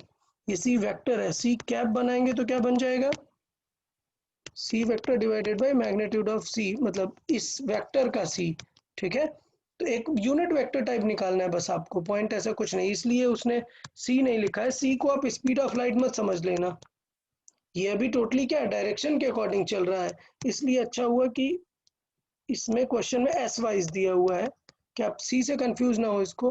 तो क्या आंसर हो जाएगा यहाँ पे, अगर देखें 6 जे कैप -8 के कैप डिवाइडेड बाई, कैसे निकालेंगे, √6² प्लस 8², मतलब 10 से डिवाइड दे देंगे। ओके, सो बेसिकली सब में 5 डिवाइड आ रहा है, मतलब एक 2 डिवाइड हो जाएगा, बचेगा कितना, 5 बचेगा, तो ये बचेगा 3 जे कैप -4 के कैप डिवाइडेड बाई 5। क्लियर, यहाँ तक ओके है, कोई डाउट? तो देखिए कौन सा आंसर आ रहा है, ये आंसर लग रहा है, हाँ हाँ सबको समझ आ रहा है ये आंसर? अच्छा, अब देखें कि यार ये आंसर गलत है, अब जल्दी से बताओ हमने क्या मिस किया है। सर वो माइनस के एक से होता है Minus ना, J इसलिए और वो माइनस हो। एग्जैक्टली तो हम यहाँ पर आपको यही बताना चाह रहे थे, तो ये क्वेश्चन से मैं आपको क्या समझाना चाह रहा था कि यार इसको कभी नहीं भूल जाना है। याद है प्रीवियस एक क्वेश्चन अभी किसी ने गलत कर दिया था, इसे बिल्कुल नहीं भूल जाना है। ये क्या बता रहा है कि ये जो डायरेक्शन है वो किस तरफ है, नेगेटिव डायरेक्शन negative. है। ठीक है, तो रियल में क्या सी कैप ये है, नहीं, रियल में क्या होगा, ये नेगेटिव डायरेक्शन है। तो अभी पॉइंट समझ में आया कि थोड़े से उसमें क्वेश्चन आपका गड़बड़ हो जाता है। तो प्रीवियस क्वेश्चन में भी एक बार हम इसे ऑलरेडी कर चुके हैं, यहाँ पर भी हमें इस चीज़ के लिए केयरफुल रहना था। तो पॉइंट समझ में आया, पहले हमने क्या बताया, डायरेक्शन बताया, और फिर एक चीज़ बताई कि ये साइन भी कितना इंपॉर्टेंट रहेगा। तो इसका मतलब आंसर क्या होगा हमारे पास, इसका नेगेटिव। ठीक है, तो कौन सा आंसर करेक्ट होगा देन, 3. 3 वाला। पॉइंट समझ आया सबको? हाँ ओके गुड, चलिए नेक्स्ट देख लेते हैं। 14 है, टोटल सॉल्विंग बेस्ड है। अटेम्प्ट करें सब लोग, देखें। अ प्लेन ईएम वेव, क्या दिया है, इसका फ्रिक्वेंसी दिया है, ठीक, प्रोपेगेट्स इन जेड डायरेक्शन फ्री स्पेस। तो मतलब इसका मतलब फॉर्मूले में क्या आना चाहिए, बताएं, यहाँ प्लस आएगा या माइनस? Minus. माइनस आएगा। तो इसका मतलब पॉजिटिव जेड डायरेक्शन से एक चीज क्या पता चली, इन फंक्शन, फंक्शन में वहां पे क्या होना चाहिए, के एक्स माइनस, मतलब के जेड, जेड में जा रहा है, माइनस ओमेगा टी। कोई डाउट किसी को? नहीं। तो इसका मतलब आंसर बी या फिर डी में से कोई एक होने वाला है, बाकी हमें सॉल्व करना पड़ेगा। तो पी की इलेक्ट्रिक फील्ड दी है, मतलब बाहर क्या होना चाहिए, 60, नहीं मैग्नेटिक फील्ड पूछा हुआ है, तो वो हम फिर फाइंड कर लेंगे। तो इसका मतलब देखो बी और डी में क्या डिफरेंस दिख रहा है, क्या चीज अलग दिख रही है, वही फाइंड कर लेते हैं। अच्छा, इसमें जेड है और इसमें एक्स। एक्स है, है. तो ऑलरेडी पता चल गया कौन सा आंसर होगा, फिर B. बी हो गया, टू सॉल्व करने की भी जरूरत नहीं पड़ी। बट फिर भी यहाँ पर जेड के साथ में क्या होता है, के, A. और ये क्या होता है, ओमेगा। ओमेगा तो फाइंड कर सकते हैं, ऐसा नहीं है, अगर आपसे पूछ लिया क्वेश्चन में कि फाइंड, मैं क्वेश्चन बदल देता हूँ, फाइंड करना है अब आपको, फाइंड करें आप के एंड ओमेगा, चले सॉल्व करें सब लोग, चेक करें, के एंड ओमेगा फाइंड करना है आपको इस क्वेश्चन से। तो ओमेगा तुरंत फाइंड होगा, ओमेगा क्या हो जाएगा, क्या गिवन है, 2 pi F. हाँ, 2 पाई 2 पाई एफ टाइप पे हो जाएगा। सो 2 इंटू 3.14 इंटू एफ कितना है, 20 3.9 गीगाहर्ट्ज 10⁹9। क्लियर? ये हो गया इनडायरेक्टली क्या हमारा ओमेगा। और के कैसे फाइंड करेंगे बताएं?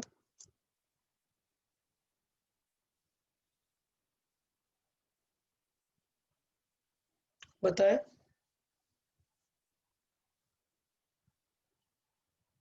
2 pi by lambda. लैम्डा कहाँ पता चलेगा यहाँ पे? इक्वेशन से। इक्वेशन से कहाँ यार? इक्वेशन नहीं पता। इक्वेशन से? हाँ, इक्वेशन नहीं पता। C is equal to F lambda. या C is equal to F lambda से वहां से लेमडा पता चल जाएगा। और मैं सीधा यूज करूँ V इज इक्वल टू क्या होता है? ओमेगा बाई के। के। तो K इज इक्वल टू मतलब क्या होना चाहिए? ओमेगा बाई V, मतलब ओमेगा बाई C। समझ आया? हाँ। ठीक है, तो ऐसे भी अप्रोच कर सकते हैं। ठीक है, कोई टेंशन नहीं है, सॉल्व कर लेंगे आप लोग। थोड़ा सा डायरेक्शंस का भी ध्यान देते जाएंगे, सारी चीजें पता चल जाएंगी। ओके आई गेस, मतलब काफी है, काफी क्वेश्चंस कर लिए हुए हैं ईएम वेव पे हमने। तो अभी बताइए ईएम वेव सबको क्लियर हो गया यार? सॉल्विंग क्वेश्चंस एक बार रिवाइज कर लेंगे और डीसी पांडे से सॉल्व कर लेंगे, बेटर रहेगा। इसमें मैंने थ्योरी के क्वेश्चन ऐड नहीं किए हुए हैं, थ्योरी के आप डीसी पांडे में से कर लेंगे। याद रखें टेस्ट में थ्योरी के भी क्वेश्चन आएंगे। जो मैंने वहां पर स्पेक्ट्रम पढ़ाया ना, ईएम वेव स्पेक्ट्रम, उसमें से क्वेश्चन आएंगे। तो स्पेक्ट्रम थोड़ा सा आप लोग को याद रख लेना है, बेटर रहेगा। क्लियर? हाँ। Okay good. तो यहाँ से ईएम वेव कंप्लीट होता है। नेक्स्ट लेक्चर से हम नया टॉपिक स्टार्ट करेंगे, ऑप्टिक्स। डन? चले तो नेक्स्ट उससे हम ऑप्टिक्स स्टार्ट करेंगे। ऑप्टिक्स में दो ब्रांचेज हैं, एक है रे ऑप्टिक्स जिसमें हम ज्योमेट्री की बातें करेंगे, और एक है वेव। सो फिर से वेव घूम के आने वाला है, मतलब ये जो लैम्डा ये सब कुछ है, ये वेव वापस से यहाँ पर वेव ऑप्टिक्स में आएगा। बट रे ऑप्टिक्स एक काफ़ी बड़ा टॉपिक है, मतलब नियरली इसको काफ़ी लेक्चर्स लग जाएंगे, 8 to 10 लेक्चर्स लगने चाहिए। बेसिकली टाइम टेकिंग है बट इम्पॉर्टेंट है, और सारे ही एग्जाम में इसका वेटेज भी अच्छा होता है ऑप्टिक्स का, तो उसको हम अच्छे से डिस्कस कर लेंगे। ओके, कोई डाउट किसी को? कुछ एनी अदर डाउट?